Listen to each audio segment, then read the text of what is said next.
I met a woman a few years back when I was doing a program on managing stress through resilience. And I was working at an agency where they deal with people who have physical and mental challenges. So I was standing by the door greeting people as they walked in and, saying, how are you? How are you doing? Nice to meet you. Kind of getting a feel of the audience. And from a distance, I could see this woman coming towards me. And I'll tell you, she had the most brilliant smile.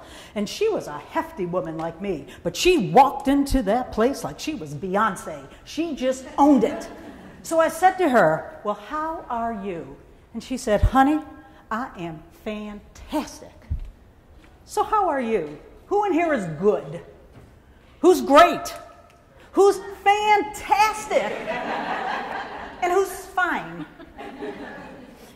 A lot of the way we answer that very simple and somewhat innocuous question, how are you, really gives people, it's very telling. It gives people a glimpse into our state of mind. Because at the core of how we perceive ourselves and how we present ourselves are what I call our habitudes, patterns of thought or behavior that affect our attitude towards life. And while our attitude influences our behavior, it's our habits, those recurrent and somewhat unconscious patterns of behavior that direct our actions. And did you ever ask somebody, how are you? And they say, I'm fine. And you just know that fine couldn't be further from the truth. I mean, I like the word fine. I like fine wine. I like fine dining. I like fine furniture.